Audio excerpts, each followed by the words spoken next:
everybody. Welcome back to Popcorn for Dinner. This is Jeff. And Kelly. We are continuing True Crime Movie Month here on Popcorn for Dinner. This week's movie is I, Tonya, a 2017 movie directed by Craig Gillespie. Gillespie.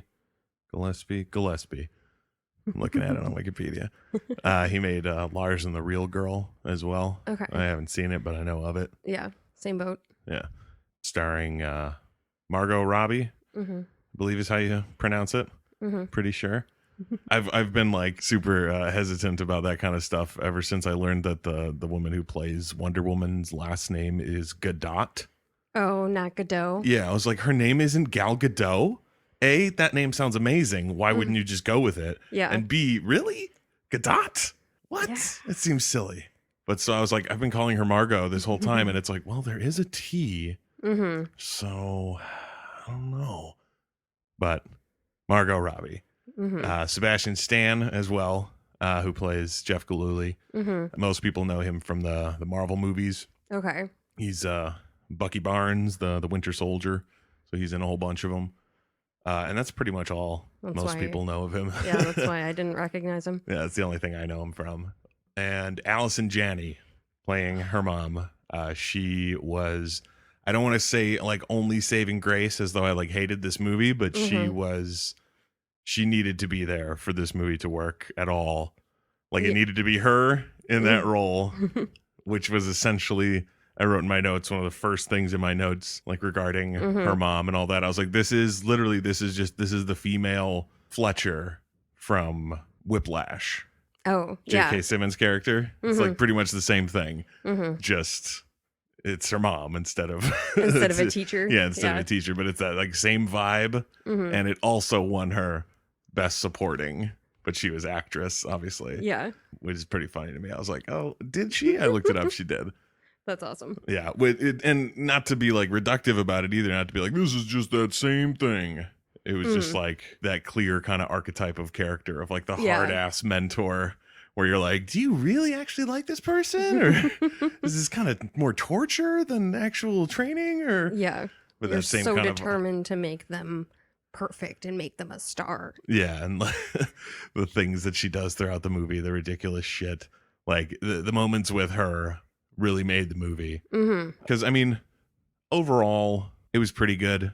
There were a lot of I do have quite a few sort of constructive criticism. I don't even know if it's constructive really, but just a few more critical notes than I have the last few movies in terms of like, I don't know, but we'll talk about it. Did you know anything about Tonya Harding before seeing this movie? I mean, I did a little bit. I had a vague knowledge of what had happened. Because at that time, I was, like 6 to 8? 5 or 6. Yeah. 94 when the incident happened. So there was some like vague knowledge. And then obviously like media since then. Like just all sorts of stuff. Yeah. References Tonya Harding in a not really a positive way. If someone is being compared or something is being compared to that, it's normally not a really good thing. Yeah. That's basically where I was with it. It's not like I did a whole bunch of like research into it throughout my life. Like I must know more about Tonya Harding. The real thing that I knew about it from was Weird Al, the headline news song, the parody of that, like, that song. There's a verse that he does about the girl who wanted to be a figure skating champion and paid someone to club her in the kneecap and that kind of stuff. So it's like I knew of the scenario. That was kind of where that was where most of my information came from, was that song. So obviously that means I didn't really know much, but it sort of goes to show, I mean, you know, not to be like, hey, Weird Al, you're not showing all the facts. You know, as a kid, I kind of assumed that it was like 100% like she went to someone and said, club this woman in the knee. I thought that was the story. Yeah. And so watching this, that I did enjoy was them sort of going into exactly how that sort of went down. Even, I mean, exactly is kind of tough, especially considering the way the movie starts with the little like captions about how like, yeah, you know, this script was built from wildly inconsistent interviews done with Tonya Harding and Jeff Gillooly. So it's like, who fucking knows what is what, you know? And the fact that throughout the movie, there's little bits where they like turn to the camera and break the fourth wall and say like, this actually happened. So you're like, wait a minute. So then did the scene before actually happen? Yeah. Because you didn't give me that disclaimer that time. Yeah. Because then there were some pretty meaningful scenes too, that it's like, okay, I guess, you know, you have to narrow shit down when you make a movie about somebody's entire life. Yeah. You know, there's really no way to show every little thing. So it's like, you know, you got to cram stuff in to like get the message across. But like that scene when she confronts the judge in his car about why she's not getting the scores that she believes she should.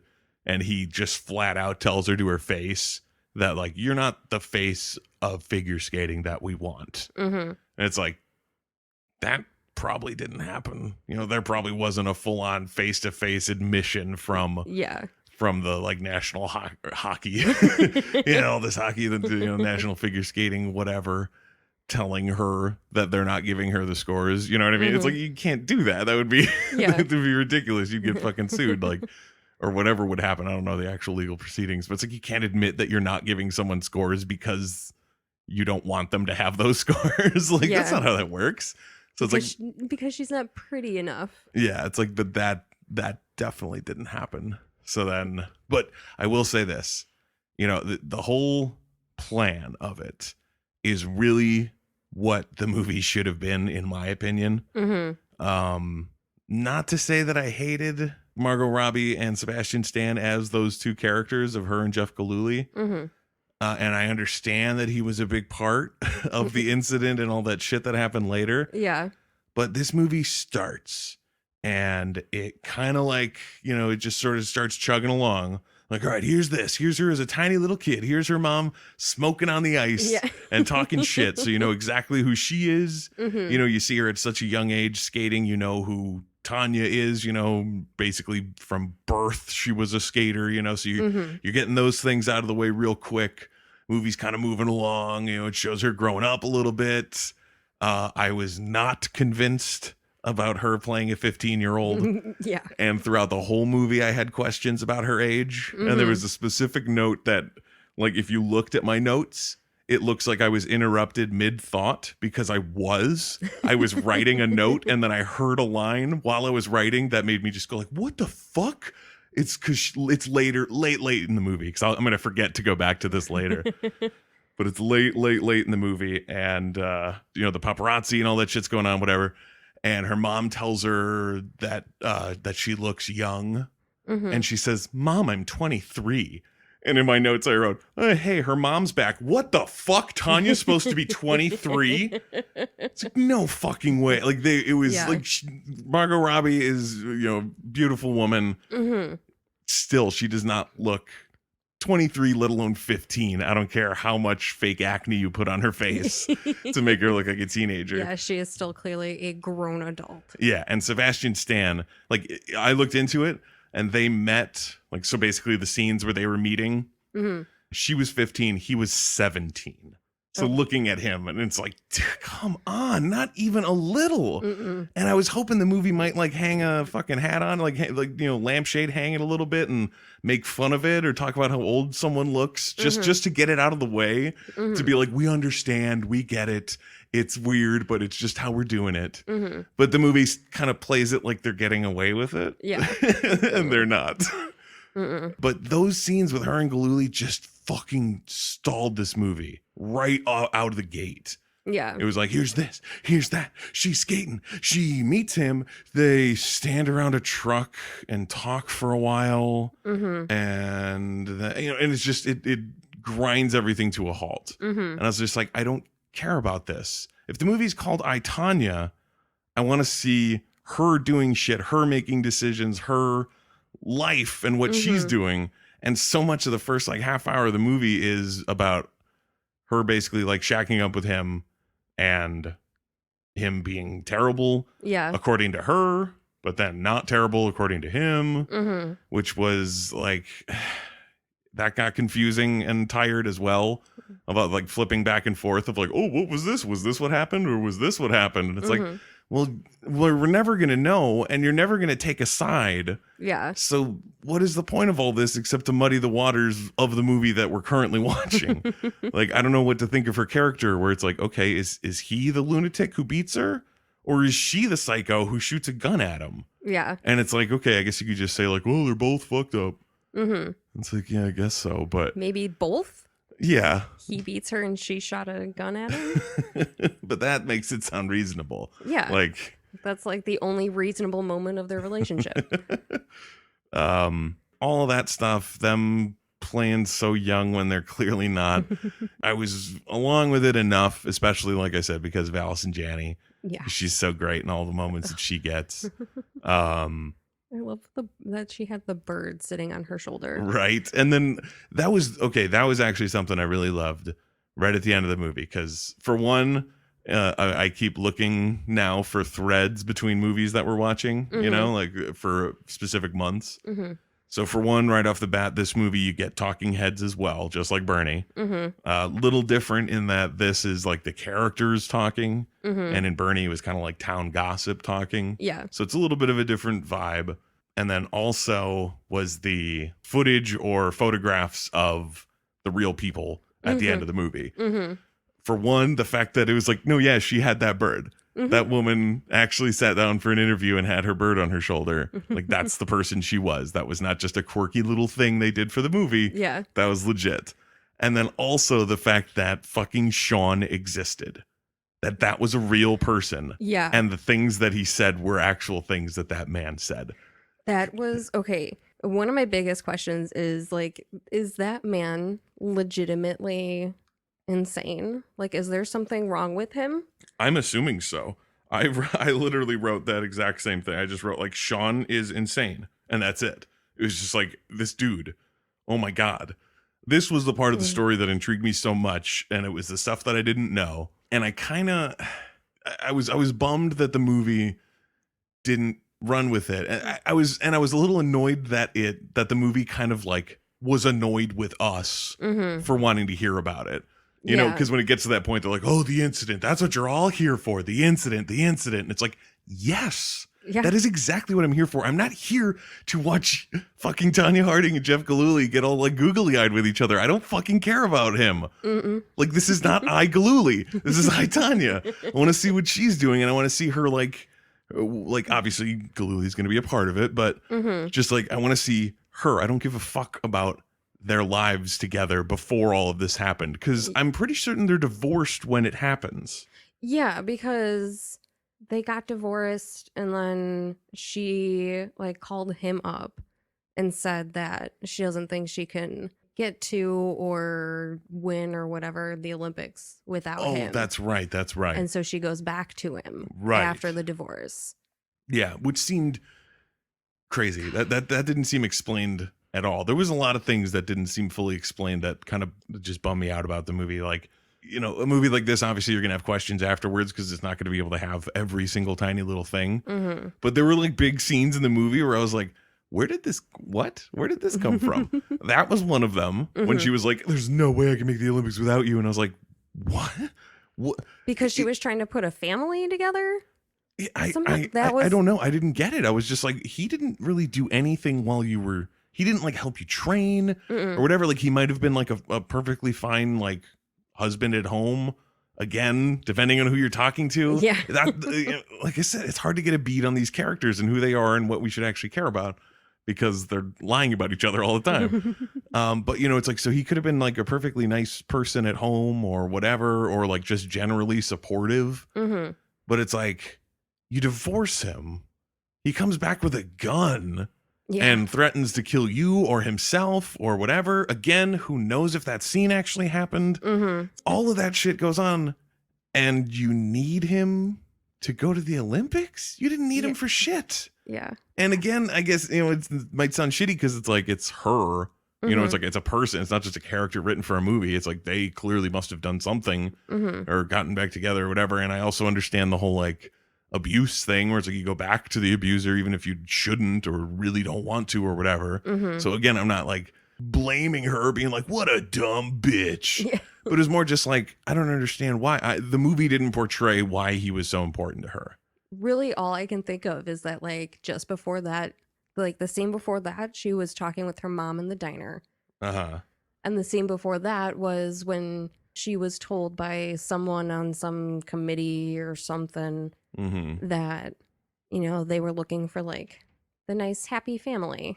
And she said, you know, she doesn't have, or she doesn't come from a nice, happy family. She doesn't have one. And so she said she can, you know, pull one out of her ass. Okay.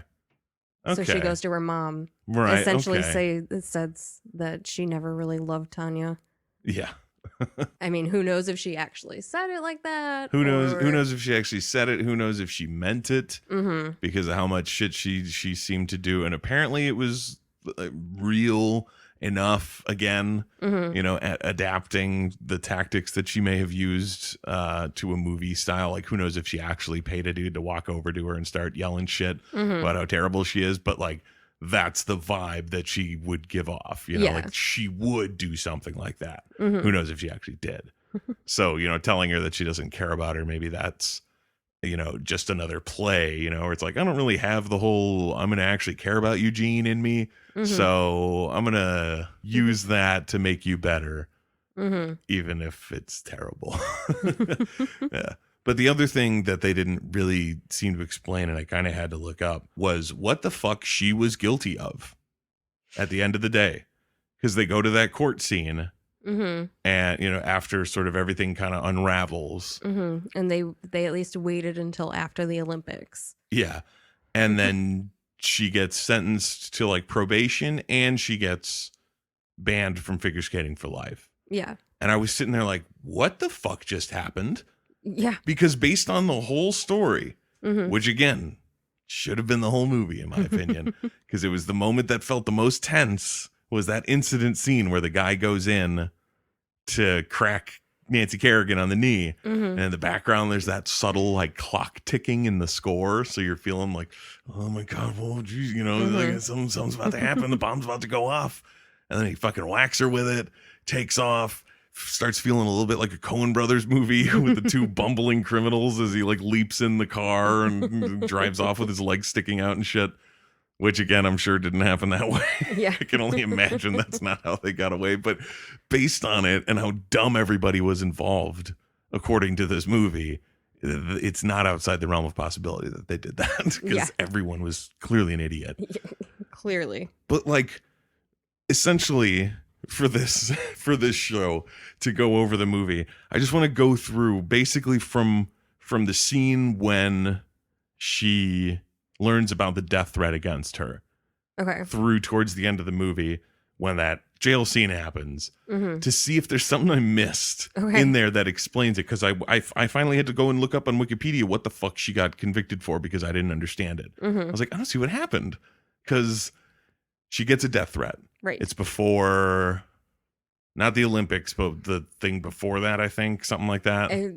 Whatever the international it was, something, yeah, it who was knows? It was before some major event. Yeah, and she gets a death threat saying that if she skates, you know, someone's going to shoot her in the back or something like that. And the cops are like, too big of an arena, we can't protect you. And it's super crazy. Yeah. And I don't recall who brings it up, but someone floats the idea, and maybe it was Sean, someone floats the idea that it was Kerrigan who, like, sort of orchestrated that. Or, well, Galooly says that to a certain extent. He says something along the lines of, like, you know, these skaters fuck with each other all the time to get them off their game. This is probably that. Yeah. So that gets it in this group of idiots' heads that, you know, a death threat would be a good tactic to use against one of the other skaters, specifically Nancy Kerrigan. So it seems like it was all Galooly's idea. Yeah. Doesn't it? At least that's the way it was portrayed. It didn't seem like she asked for any of this. No. And then, didn't. He figures that he's going to send death threats to Kerrigan when she's practicing or something. And he gets his buddy Sean involved. who is just a lunatic. And it didn't seem like they set up at all that he was supposed to be a bodyguard until he said it later. And I was like, oh, okay. Because it really just seemed like you were hanging around all the time. It seemed like a totally made up character. Yeah. All the way through the movie of like, here's this silly guy who says dumb things to make a scene go better, make it funnier or whatever. And I was like, there's no way this guy is real. And the fact that he is insane. But so he figures he's got some guys in Massachusetts because that's where they have wrongly assumed Nancy Kerrigan is practicing. Did you catch that? Okay. Because I wasn't sure if that was from something I read or if it was actually in the movie. I forgot. Yeah.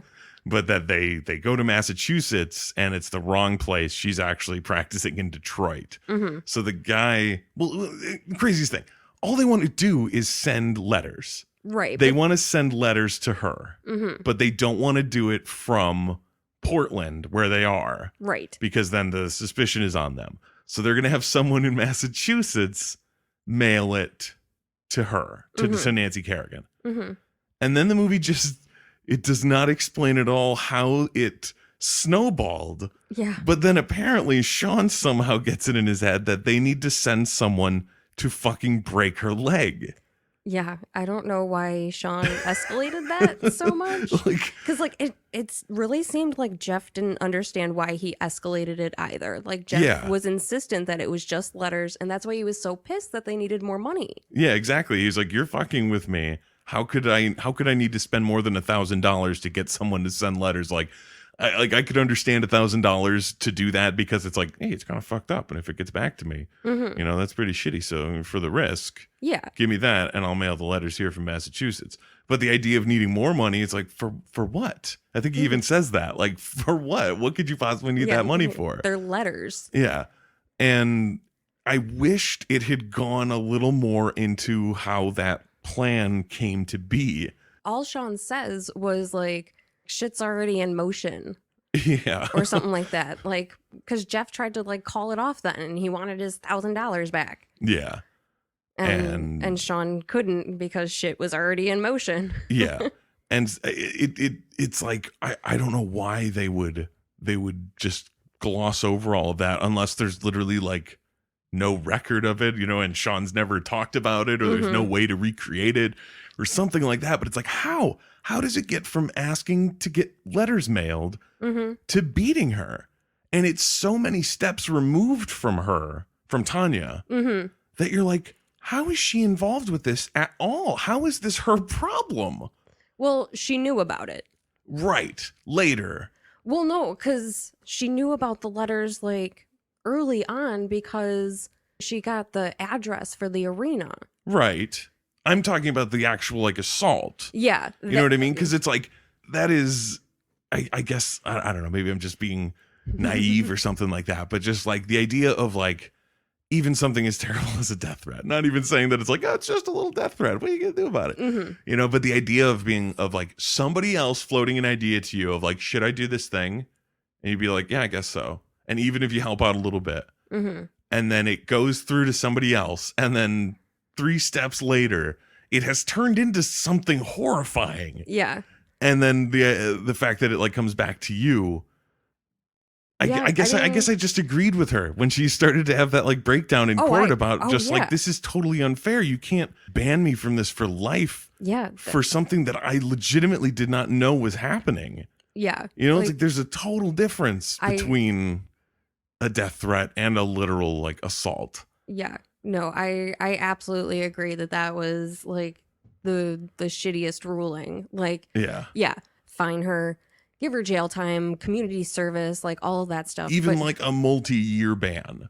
Yeah. Even doing 5 years, which is pretty devastating for someone who's, it's as you get older, it gets harder to do. It's just naturally. Yeah, in your mid-20s then. Yeah, and then 5 years off and having to come back. But it's at least there's the opportunity to come back. Yeah. But just being get out, it seemed the way that the movie presented it, especially with all those people telling her you're not what we want, really made it seem like it was well, this is our chance. Yeah. Get out, never come back. And who knows if that was at all in the minds of the people who did it. Yeah. But not did it makes it sound that much more horrible than like the people who made the ruling. Was the judge paid off? But in that case, like, by who? The ice skating committee. I don't know. Isn't it the ice skating committee that made the ruling? Like, isn't it their ruling? Like, we have banned you. No, that was like, because it seemed like that was like an actual like state or federal judge, because he was giving other, like, there was like the community service and the fine sentence in with that. So he added in with that ruling, unless they just did that for the movie and it was two separate rulings. Yeah. I don't know. Seems weird though that a judge would be able to just do that. It's like, hey, wait a minute. Yeah. It's like, what if the association was like, no, it's cool. And the judge was like, no, I have decreed it. You are banned. Like, wait, what? He's gone rogue. That was probably her best scene in the movie, in my opinion. Oh, absolutely. Not even in like an insulting way of like, because the rest of it was crap. But the rest of it was fine. That scene, she just really felt very, very human. That moment, and one other quick little moment in her talking head. Let me find it. She hits the triple axle and everything, which even I wrote here, I was like, even with as shaky as the movie's been so far, her hitting that triple axle feels good. You feel great for it. You're like, fuck yeah, you fucking did it. You feel really good about that. But she mentions in the talking head, she says, I was the best figure skater in the world at one time. You know, and then she gets like a little choked up about it. And the line after that just made it so great for me was, sorry, no one really asks me about this anymore. Yeah. And I was like, oh my God, that's heartbreaking, man. The fact that it's like all anyone ever talks to you about is that shit that you didn't actually do. Like you didn't do. You didn't ask for it to be done. You got wrapped up in it. Yeah. And that just sucks. I mean, even if it technically like originated with you in one way or another, it's like, it's just like, she was the greatest in the world in that moment. And the fact that nobody talks to her about it anymore is just heartbreaking. I did say in my notes here that, you know, it's a shame that she got wrapped up with Jeff. Had she not gone back to him before the Olympics, the rest of her life could have been different. Truthfully, if someone could have just smothered Sean in his sleep before he could wreak his terror on the world. Like, what a lunatic fucking character. Seriously. I had two different notes about his insanity. I love that interview where he's talking about his expertise on like anti-terrorist methods, and the interviewer's just like, that's not true. We looked into it and that didn't happen. Yeah. He's like, no, it definitely happened. And then they showed essentially that footage in the credits, and I was like, oh my God, even that was real? Yeah. Holy shit. Because there were a few things I went and looked up to see real versus not real, certain things that happened. I couldn't believe that was one of them. Yeah. One of them that unfortunately didn't happen, but apparently Tonya Harding loved it when she saw the movie, was the "suck my dick" line to the judges. Where she was like, I loved it and I wished I had said that, but she didn't. That's great. Yeah, that was pretty fantastic. I mean, Margot Robbie's really good throughout the whole thing. I wrote that she had really good just attitude throughout it. You know, the side eyes and the eye rolling and the all that kind of shit towards all the people who just bugged her. Yeah. all the super prissy judges and people at the like all the people at the competitions and stuff. She just did not like them and did not care. Yeah. And she played it really well. I like that her first fur coat was squirrel. Oh, that was rabbit. Oh, was it rabbit? Yeah, they were shooting rabbits. Oh, okay. But still, yeah. Kind of crazy. As the story progressed, you sort of realize that, like, man, what a unfortunately cliche, like, redneck existence she had. You know, like, growing up, dad leaves, mom doesn't give a shit, poor, made fun of, doesn't fit in, marries the abusive guy, you know, shitty marriage, divorced before 23, you know, that kind of shit. Yeah. She's like, man, what a fucking bummer in terms of all of that talent and just being in such a shitty situation. Like you said, like if she had not met Galooly, if she did not get involved with him, who knows? Yeah. If she could have just been the greatest still for a while, or just be able to compete for longer than she did. And I did write, like, early on, like when she was fighting for her points, that, you know, I was on her side. Like, she outskated them. She should get her points. Mm-hmm. Like, come on. I did find it interesting, though. Like, I wasn't sure, considering the movie, you know, is built on these conflicting, you know, things. And there's that one judge who talks back to her about it. You know, when she has that like weird like pink tutu thing that she made herself, and the judge kind of like gives her a look about it, like, oh, that's ugly. You get points for presentation too, you know, and that kind of shit. But she says something that made me sort of think twice about it, considering the like unreliable narrator that Tonya Harding is for the movie. You know, when she says like, "Do you ever think that maybe you're just not as good as you thought you were?" And I was like, interesting point. You know, it's like the movie, obviously she's going to tell us she was the best. And, you know, true, triple axel, that did happen. That was not, you know, that is a thing. She was the first American to ever do it, second woman ever to ever pull it off. Like, that's gigantic, obviously. Oh, yeah.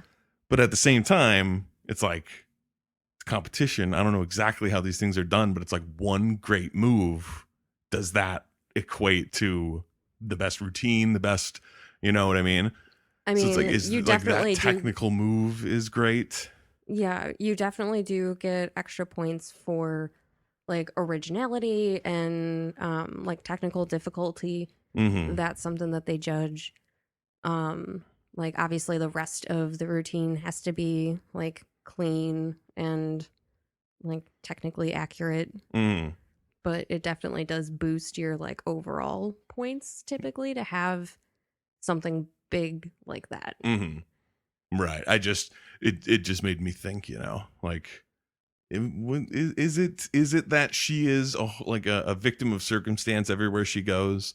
Or it's like she doesn't fit in at home, she doesn't fit in at school, she doesn't even fit in the figure skating world. You know, like, oh, sort of woe is her sort of thing. Or is it like, or is this a sort of monster with an ego who, you know what I mean? Like, if it's to be believed, you know, if Galuli's side is to be believed, where he's like, I'm actually a very meek person who wouldn't do any of those things she said, and she shot guns at me, and all of a sudden it's painting a very different picture of her, you know. And obviously the movie, like I said before, you know, the movie's not going to take a side because it's these types of movies don't want to really ever. They're just like, oh, here you go, make a choice, you the viewer. I mean, in the end, you don't know, you know. It's like there's no way to really know. I did enjoy the whole rotary phone, like in the basement, wired phone thing. Yelling up to Sean's mom to dial it again. Mom, just dial it again. It was that kind of shit that made me think that he was a totally fake character. It's like, no way this dude exists. I did also love his one line. It's actually, sorry, I just realized I wrote it down. It's actually the line that made me think like, oh man, I wrote, Sean's a pretty great character. I'm sure he doesn't exist. But the line was like when he's telling Galuli about he's got a guy that can do something for them. And he says, shouldn't even be saying his name. Derek. It's like, why? You just said you didn't need to. And also it was unnecessary. So it's like, what the fuck is wrong with this guy?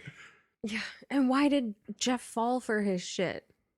Yeah. Like, that says a lot about Jeff, too. That he, like, went along with this maniac. Yeah, he's an idiot. Clear. I mean, it really seemed like it was like these guys could only be friends with each other. And nobody else ever in the world. And then Derek and, what was it, Shane? Yeah, I believe. Those two fucking idiots. I did love that Sean immediately gave Jeff up when the FBI came to talk to him, and he like sits down and he starts going on and on about something, like trying to distract them from whatever, and then they're just like, so Sean, we just want to ask you, and he's like, Jeff did it. Immediately gives him up.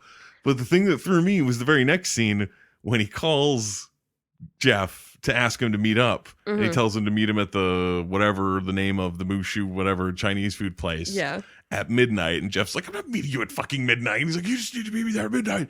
And I was like, what kind of fucking Chinese restaurant is open at midnight?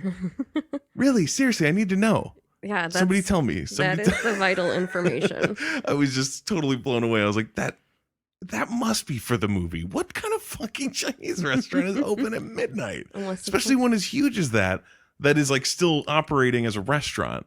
You know, it's like I could understand a place that has a big giant bar being open at midnight where it's like the restaurant's closed, but the bar's open. But this seemed like a fully open Chinese food restaurant. That was weird. Maybe it was a buffet. Yeah. And I wrote into my notes, I was like, who's going to sell out who? Is it going to be Jeff selling out Tonya, or is it going to be Tonya selling out Jeff? And then like 2 scenes later, it was like, okay, it's Tonya. She sells out Jeff. Gotcha. Good. Should have seen it coming. One of my favorite little, like, briefest of moments, talking heads, was Alice and Janney. And, well, my storyline is disappearing now. What the fuck? Yeah, right. That was great. It was those little moments with her that made it really worthwhile throughout it. Like, I missed her when she didn't show up for a while. I was like, fucking get back to fucking her mom. What's going on here? Yeah. Like, we need more of Alice and Janney in this goddamn movie. I did write that she is the perfect actress to play a bitchy mom. Absolutely. Like, I hope that she is, like, in real life, just a wonderful person. I'm sure she is. Because that just makes it all the better.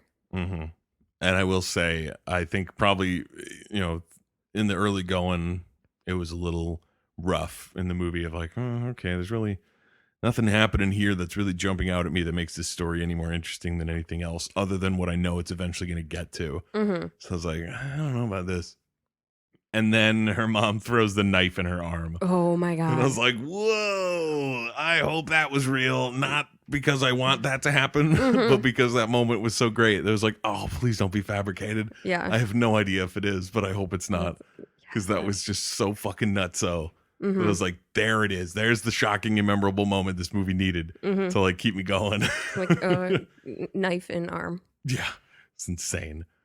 Overall, I wasn't a huge fan of how stylized this movie was. Yeah. Like the people in the middle of a scene turning and finishing a sentence that the voiceover started. You know, I was just like, that seems completely unnecessary. Yeah. And I don't know what it's trying to accomplish by like bridging that gap between the narration and the scenes that we're watching. Like, I don't know why you're doing it or what it matters. Yeah. Or what's going on here. Like that. Didn't quite like. But the thing that really got to me, that I was just like, I don't know how you could do it better. I don't know if it's something to do with budget. I don't know. I don't want to call it shoddy work because it's like, I couldn't do that. But those skating special effects, her face plastered onto that skater. Yeah. Was so unsettling and distracting. I could not, like, it may have damaged my ability to like judge how good of a skater they were trying to portray her to be, because I wasn't watching the skating at all. My face, I was completely fixated on that face and how off it looked every time she started moving. The quick close-up shots where she's just sort of doing like the dancing on the ice, you could tell that was Margot Robbie and she was just doing it. And then she starts skating and it's like, oh my God. It's like someone wearing a Margot Robbie mask on their head and skating around. It was so fucking weird. And I'm like, I don't know how much better you can do it, but it's not like that. That was, I can't imagine seeing test footage. You know what I mean? Of just like anybody, just have a skater and then put her face on it. Let's see what it looks like. I can't imagine looking at it and being like, we should go this way. You know, like to start the project, like maybe figure out a different way to film it. Maybe just film a skater skating and just accept it if it kind of doesn't look like her. Like, yeah, I don't know, have dude. A stunt skater. Yeah, really, because it was so distracting and it looked really bad. Like I just said I didn't want to say that, but there's no other way to put it. It was really bad. I hate the phrase, it pulled me out of the movie. It's the lamest fucking phrase you ever hear. It's just like, watch a fucking movie. Just watch it. Don't, I was pulled up. My immersion was totally broken because of this dumb little thing. But it just bugged me. Like I was still along for the ride for the most part, but I was just like, these scenes are bad. and need to be better. It's a shame that we saw those differently. Oh, because the skating was amazing. I was maybe not amazing. That might be like way overstretching, but it was really good skating. Like it was clearly a professional who knew what she was doing and could execute the moves. It's a shame. I mean, I liked that footage of her, of the real her at the very end of the movie, pulling off a couple of great moves. That was great to see. Like, oh, fuck, yeah, there we go. There's a real human's face on her. I'm sorry, man. It got to me, man. I couldn't take it. There was one really bad one. Like the fact that I have that note several times in my note, it wasn't just like, oh, this one looks pretty bad. It was like first skating scene. I was like, ooh, that looked a little rough. And the second one, I was like, not getting any better. And then the third one, there was one where it came up from below and it was like fairly close to her, but in the shot, the skater kept skating. So you knew it couldn't actually be her. You know what I mean? It seemed like they were just in a real shitty place where it was like, in the shot, she comes right up to the camera, but then skates away. So we have to put a fake face on her for when she gets really close. But then it's really obvious that it's a fake face on this woman. Like it did not go for me. Yeah. I was a little. I mean, there were some moments I did note the like obvious like green screen arena. Like really? Yeah. You couldn't get an arena, and I guess, you know, doing fake face and all that, it's easier to what's the fucking who cares? Fake it all, I guess. At that point. I mean, also you just gotta every time it comes down to putting a green screen background, it just comes down to money. You know, it's like, how much will it cost to fill an arena versus how much will it cost to throw a fucking green thing up and digitally put a crowd back there? Yeah. I don't know. I don't know how else you could do it though, honestly, without being like, Margot Robbie, I'm going to need you to learn how to do a triple axel. Real quick pull that out of your ass. Even if she learned how to do just like some of the more simple things. And then just like, so then it was just like, okay, this one instance where she does a triple axel, it's not actually Margot Robbie. It's some professional skater with Margot Robbie's face. But then the rest of it. Well, I mean, again, though, it comes down to money. Yeah. Is that you want to put her in that situation where she does a trick and breaks her ankle and can't shoot for weeks and weeks? You know, it's like there's stuff that you just can't do for one reason or another. But like, it was 2017, man. It had to have been budgetary. Yeah. Because like, I can't imagine it not. I can't imagine it not being just like, we just didn't have any money left to do it. Because, oof. Overall, I will say that I enjoyed it for the most part. You know, like it definitely was not bad. It was not something that I would tell people to not watch. Yeah. You know, and I'm sure that most people will be able to look past the face thing more so than I will. And just pay attention to the actual skating. Yeah. Try not to look her directly in the face. And, you know, the supporting cast was all great. Like the dude who played Sean was hysterical. Sebastian Stan as Galooly was really good. He was really good, like overall, just being that terrible man. Margot Robbie, Allison Janney. I can't even really remember any of the like supporting characters anymore. I don't know who they were. I think there was the lady or one of her coaches that she throws the skates at and then comes back later. The other guys who actually pulled off the attack on Kerrigan and all that. They were all fine. Kerrigan, yeah.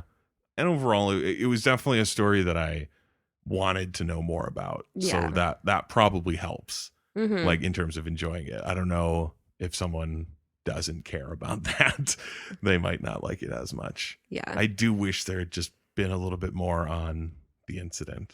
Like don't give me shit movie about wanting to know about the thing that happened. But, you know, that's why we're here. You don't have to mention it. Yeah. But I mean, I guess thinking back on it though, it's like seeing her, you know, training and her life all the way up to it. Obviously, if the movie was only about that incident, then it would be kind of shitty, and it would kind of feel like that line that she has about like people never ask me about that anymore. Where it's like, yeah, we're just gonna skip over that part where you were a champion and you were the best skater. We're just gonna get to that shit. Yeah, and it's like okay, maybe it's a little exploitative, but at the same time, maybe, you know, do flashbacks and stuff, but make that the crux of the movie. Yeah, and not just like a quick little thing that happens. It's like there's so much unexplained about how that shit spiraled so far out of control. I think that was my main complaint. Like, I love true crime shit, and I love how ridiculous plans happen and spiral out of control, and how they wind up caught and all that. And it really kind of felt a little glossed over in the sense that, like, so many of the details were missing from it that I was just like, but how did it get from this to that? You know what I mean? Like, that's the best part about these kinds of stories, is that one little stupid fucking thing that you thought wasn't important enough to like square away, that somehow unravels the whole thing. I'd have to say that, like, I'm pretty much in the same boat, that, I was intrigued by it because, it had happened when we were so young that, like, I vaguely remembered it, kind of knew about it, knew the names of Tonya Harding and Nancy Kerrigan, Nee Bastion. That was the extent. So I was intrigued by the story, and definitely glad that, we watched it and I at least got to learn a little bit more about it. My disappointment probably stems from the fact that, like, choosing it for a true crime month, it's like, technically, yeah, but at the same time, it's a biopic about Tonya Harding, of which the crime is only a piece of it. Yeah. So it's like, in my view, is like, this true crime movie is taking a long time to get to this crime. And it's like, well, that's kind of only a part of the story. It's like, yeah, but that's what I wanted. Like, that was what I was looking forward to. I wanted that to be the movie. And then it was like, well, you get a biopic instead. Yeah. Oh, well. There's always next week. Yeah. Hopefully the rest of the month will be a little more crime intensive. Yeah. We're going to need some more crime in these crime movies. You know what I'm saying? So before we close up, I'd like to mention that, this is our 40th episode. And so we commissioned a good friend of ours, Kyle. He hooked us up with some new designs for our logo and banners for social media. Kyle does custom artwork in 2D graphics and was super easy to work with. You can hit him up on Facebook or send him an email at kylekedzik@gmail.com. That's KYLEKEDZUCH@gmail.com.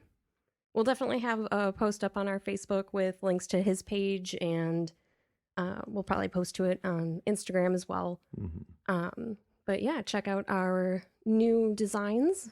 Tell us what you think, and get in touch with Kyle when you need something yourself. And I think that's going to wrap it up here for Popcorn for Dinner this week. This is Jeff. And Kelly. And that's the fucking truth.